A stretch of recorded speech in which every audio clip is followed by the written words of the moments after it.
Pemerintah menyebut program Tapera tetap berlanjut meski memicu gelombang protes publik. Penolakan potongan gaji untuk Tapera bukan tanpa alasan.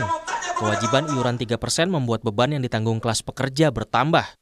Saat ini sudah ada sederet potongan pendapatan yang harus ditanggung para pekerja, seperti PPh 21, BPJS Ketenagakerjaan, BPJS Kesehatan, BPJS Jaminan Pensiun, serta JKK dan JKM. Kayaknya saya nggak setuju banget ya, soalnya dari pemotongan aja udah banyak ya. Dan juga Tapera juga kalau dihitung-hitung ya nanti pas saya pensiun juga nggak bakal bisa dapat rumah. Kalau menurut saya dengan Tapera ini yang mungkin manfaatnya nggak bisa langsung dirasakan, mungkin buat karyawan seperti saya ya itu cukup memberatkan. Atau bahkan ada pegawai juga yang sebenarnya udah punya rumah kan, tetapi kenapa harus punya potongan Tapera itu untuk subsidi silang begitu Mbak. Litbang Kompas melakukan jajak pendapat mengenai program Tapera bagi pekerja swasta dan informal. 43,1% responden menyatakan tidak setuju dan tidak mau ikut program Tapera. Hanya 16% yang setuju dan mau ikut program Tapera. Sementara ada sekitar 12% yang setuju tapi tidak mau ikut program Tapera. Soal alasan menolak Tapera, 52% menjawab membebani keuangan akibat potongan gaji 2,5%. 17% menyatakan sudah punya rumah. Ada juga yang menyatakan Tapera belum jelas dan terpercaya sebesar 9,9%. Lalu soal profesionalitas pengelolaan dana Tapera, 74,7% responden tidak yakin dana Tapera dikelola profesional dan bebas korupsi. Sementara 25,3% menyatakan sebaliknya. Kepala Staf Kepresidenan Muldoko bilang masalah Tapera bukan soal ditunda atau tidak, tapi pemerintah membuka ruang masuknya aspirasi berbagai pihak. Nggak udah ditentukan kok itu secara undang-undang secara aturannya sampai 2007.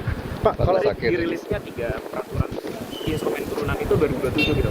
Enggak, itu sampai dengan 2027 paling lama. Persoalannya bukan ditunda atau tidak ditunda, tapi persoalannya adalah mendengarkan aspirasi berbagai pihak. Kan begitu, sehingga nanti akan ada perbaikan di peraturan menterinya. Nah, disitulah ya. Menteri Keuangan Sri Mulyani yang juga menjabat sebagai anggota Komite BP Tapera mengakui pendapatan masyarakat telah banyak terkena beban-beban berbagai potongan seperti pajak. Namun ia menekankan kebijakan Tapera untuk memudahkan masyarakat untuk membeli rumah. Jadi kami ingin menekankan, saya memahami beban-beban dan oleh karena itu APBN juga ingin mengurangi beban masyarakat melalui berbagai cara.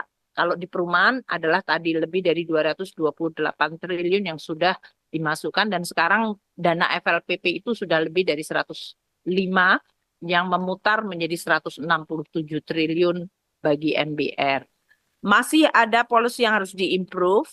Harga dari rumah itu sendiri dan yang disebut sebagai kriteria MBR itu yang 8 juta mungkin kita perlu karena sekarang harga rumah mungkin bisa naik menjadi 300 juta yang sekarang itu sekitar 160 atau 170 juta. Pengusaha hingga serikat buruh menilai Tapera boleh diterapkan selama tidak bersifat wajib dan memaksa. Kalau kami melihat sebenarnya kalau konsep ini mau dipakai pertama kalau tamanya tabungan ya sukarela aja gitu. Jadi tidak perlu mengharuskan pemberi kerja dan pekerja untuk mengiur. Sebenarnya penyiapan perumahan rakyatnya itu sebenarnya bagus gitu. Cuman mengapa ya kita harus dibebankan tambahan iuran lagi gitu. Padahal saat ini juga sudah ada untuk kesiapan melalui JHT ini gitu ya. Sementara Menteri PUPR Basuki Hadimulyono mengaku menyesal saat program Tapera memicu kemarahan publik. Menurut Basuki, persoalan Tapera adalah kepercayaan yang belum terbangun. Sebetulnya itu kan dari 2016 undang-undangnya. Kemudian kami dengan Bu Menteri Keuangan agar dipupuk dulu kredibilitasnya. Ini masalah keras. Ya, ini masalah keras. Sehingga kita undur ini sudah sampai 2027. Menurut saya pribadi, kalau memang ini belum siap, kenapa kita harus tergesa-gesa? Harus diketahui APBN sampai sekarang ini sudah 105 triliun dikucurkan untuk FLPP, untuk subsidi bunga.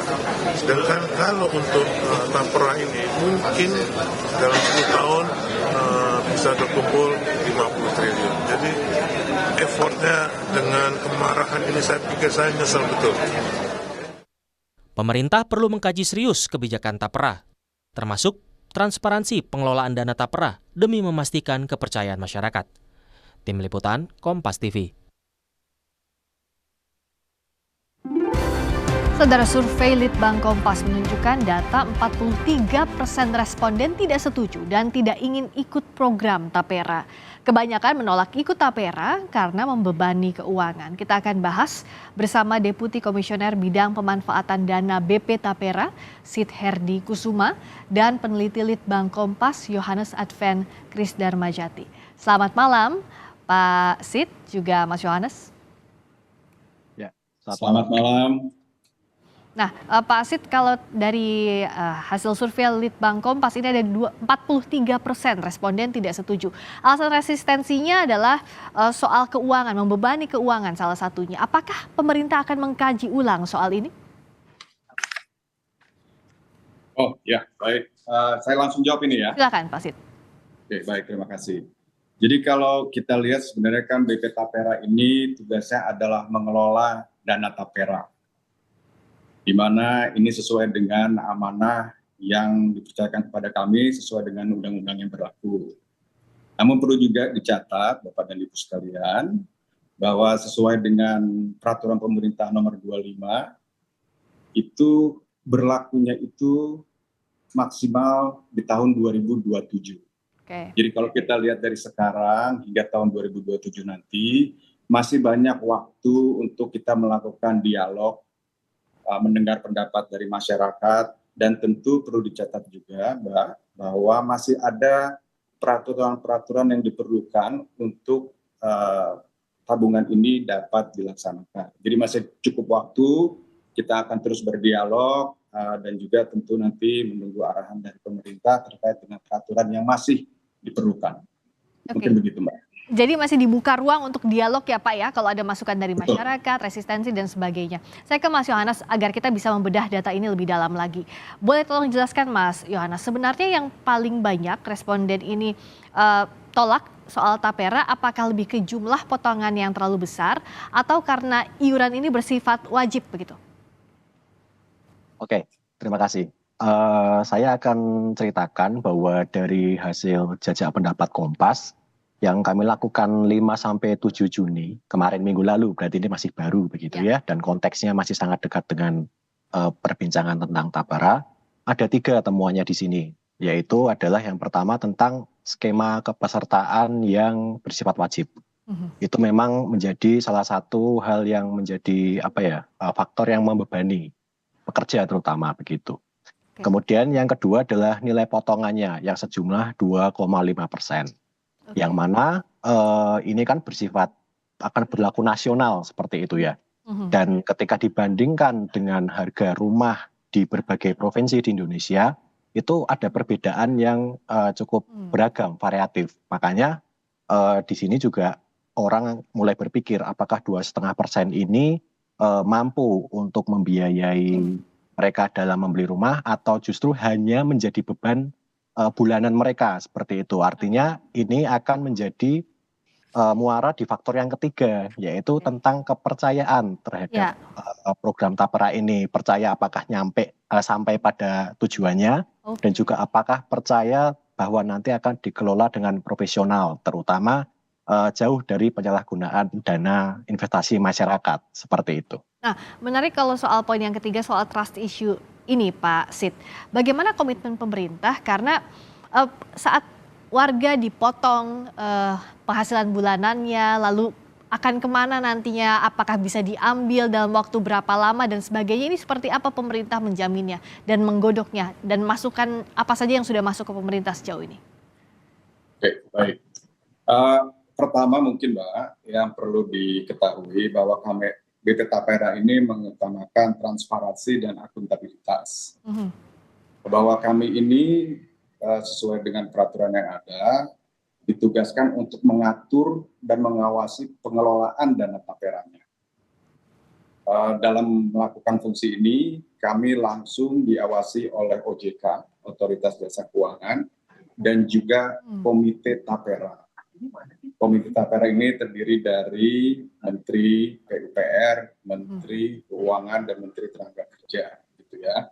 Dan selain itu tentu Badan Pemeriksa Keuangan (BPK) itu juga turut serta dalam memeriksa performance dari pengelolaan dana tapera ini.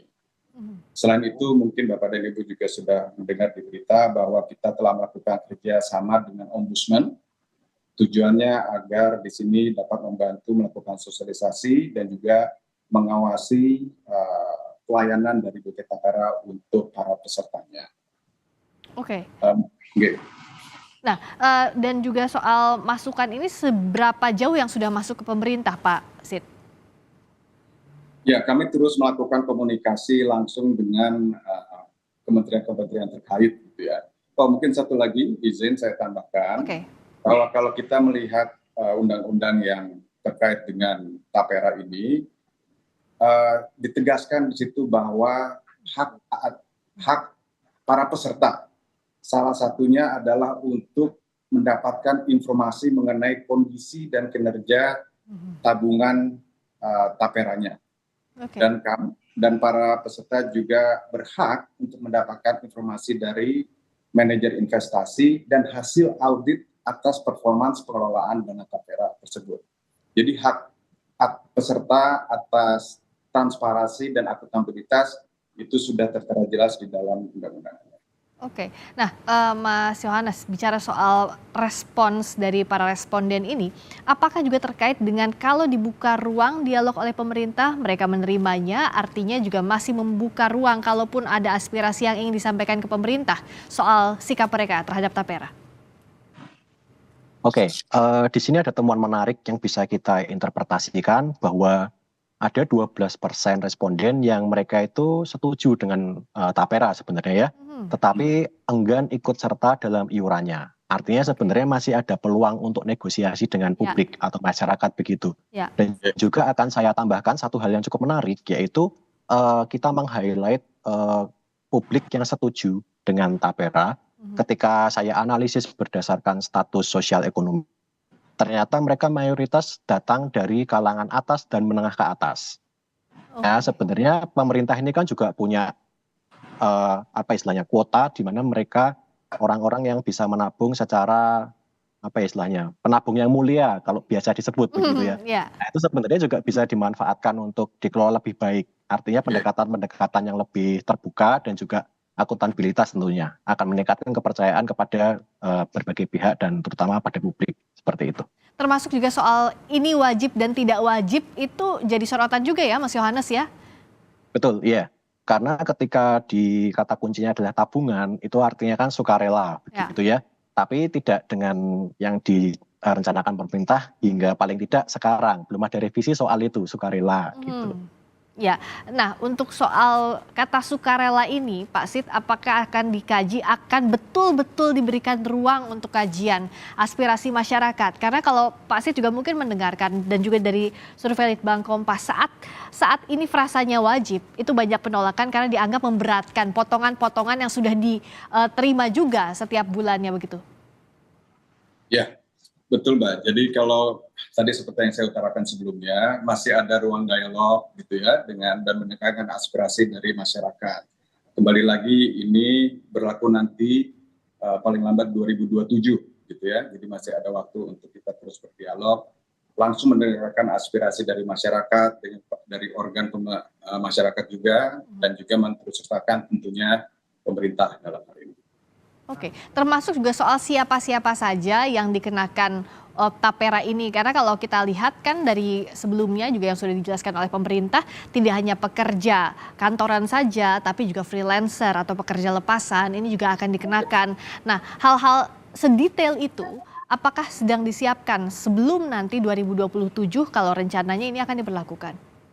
Ya, tentu Mbak. Jadi seperti yang tadi saya utarakan bahwa di komite tapera kami, itu juga ada unsur dari Kementerian Ketenagakerjaan yang tentu nanti melalui dialog ini beliau juga turut serta dan mendengar langsung aspirasi dari masyarakat, termasuk juga yang tadi yang freelancer, para pekerja informal, itu tentu akan didengar aspirasinya. Oke, dan ini tentu jadi harapan masyarakat bahwa aspirasinya betul-betul diserap oleh pemerintah, dikaji lebih dalam lagi kalau tadi ada komponen-komponen yang tidak disetujui agar komunikasinya betul-betul berlangsung dua arah ya, karena ini bicara soal pendapatan penghasilan pasti akan sangat sensitif untuk masyarakat.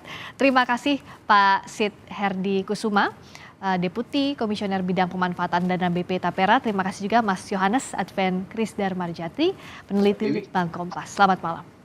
Ini mau semuanya. Berikutnya saudara,